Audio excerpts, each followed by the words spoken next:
आज हमारे साथ मौलाना मोहम्मद अनवर अली कासमी साहब हैं।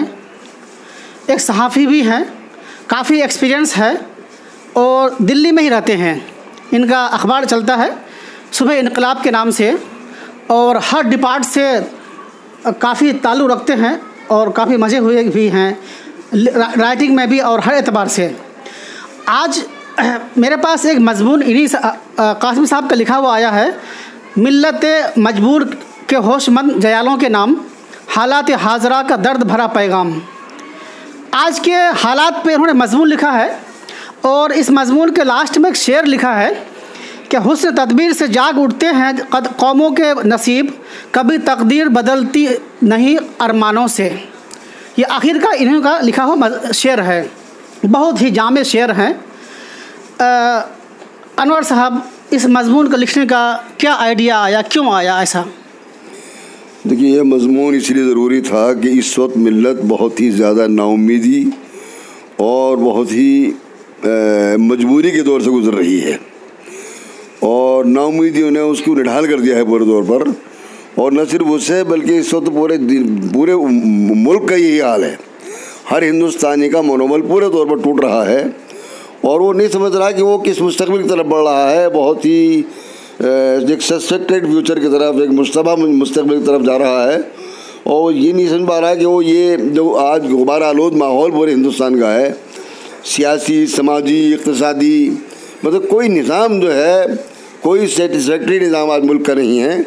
और इस निज़ाम के होते रहते हुए हमारे यहाँ जो भुखमरी और फाका कशी का दौर शुरू हो गया है, वो इन तमाम चीज़ों से जो है जूझ रहा है। और इन हालात में उसे अपने मुस्तकबिल की फ़िक्र है कि आखिर हम किस तरफ इस देश को ले जा रहे हैं, किन हाथों में ये हमारे मुल्क की बागडोर है, कौन लोग हुक्मरां हैं और उनका मकसद क्या है, उनका नज़रिया और आइडियालॉजी मुल्क और मुल्क में रहने वालों के लिए क्या आइडियालॉजी है। तो इन हालात को लेकर हमने जो नफ्सियात थी यहाँ की अवाम की, मुल्क की, मिल्लत की, उन तमाम नफ्सियात को सामने रखकर और उनकी नफ्सियात को, उनके मनोबल को बढ़ाने की कोशिश की है और उनकी नफ्सियात को समझकर और उन्हें एक ज़िंदगी के नया पैगाम देने की कोशिश की है ताकि वो अपने नए जज्बे और नई उमंग और नई वलवलों के साथ जो है अपनी नई ज़िंदगी का आगाज़ कर सकें और उनकी ज़िंदगी से मायूसी के और नाउम्मीदी के जो बादल हैं वो छट सकें। इस मजमून के अंदर जो आपने लिखा है, ये पूरे देश वासियों से मतलब है या एक तबका, मुस्लिम तबके से मतलब है? मतलब तो है पूरे हिंदुस्तान से, लेकिन ख़ास तौर पर इस हिंदुस्तान में के मौजूदा हालात में जो मुसलमानों की ज़िम्मेदारियां हैं, उन ज़िम्मेदारियों से मुसलमानों को अवेयर करना और उन ज़िम्मेदारियों के तय उनको बेदार करना, उन ज़िम्मेदारियों से ओहदा बरा होना, उन ज़िम्मेदारियों का एक्सप्लेनेशन, ये बुनियादी मकसद है हमारा।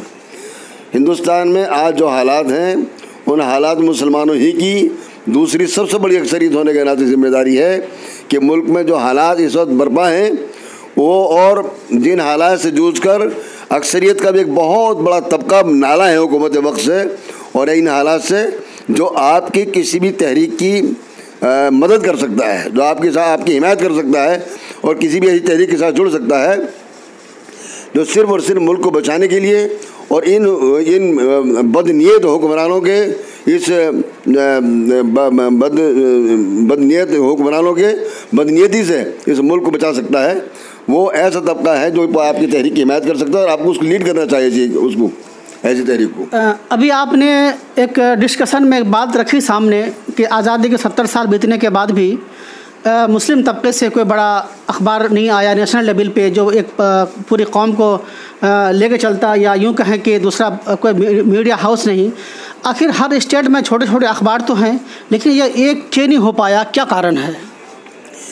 देखिए, ये एहसास हमें बहुत पुराना एहसास है हमारा।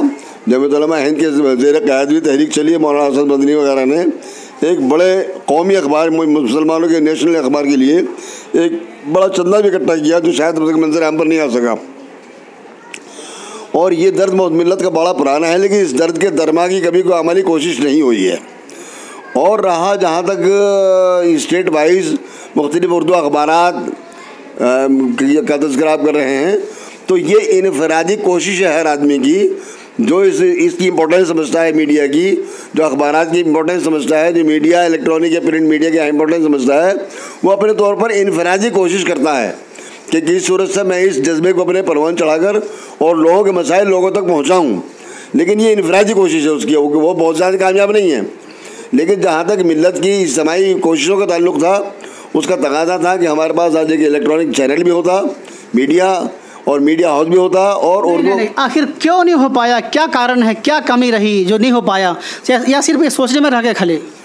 नहीं, हो इसलिए नहीं पाया है कि एक तो वसाइल की कमी रही, लेकिन जो लोग वसाइल से लैस रहे हैं उनकी नीयतों में फतूर पैदा हो गया। उनकी नीयतें अगर दुरुस्त होती और फतूर ना आता तो शायद ये मसला कभी का हल हो चुका होता। हमारे सामने ये कोशिशें कई बार से आई हैं, लेकिन बीच में कुछ इस तरह की फतूर नीयतों के सामने आए कि वो टूट कर बिखर गया होगा। अब फिर एक नई कोशिश शुरू हुई है।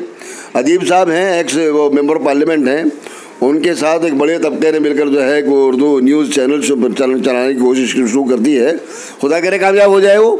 बहरहाल इस वक्त क्या हर दौर में तो मीडिया को हर कौम की ज़रूरत रही है, लेकिन मुसलमानों की असर हाजिर में एक इंतहाई सख्त ज़रूरत है कि जो मुसलमानों के चेहरे को साफ कर सके। यहाँ गोदी मीडिया या नेशनल मीडिया को जो रवैया मुसलमानों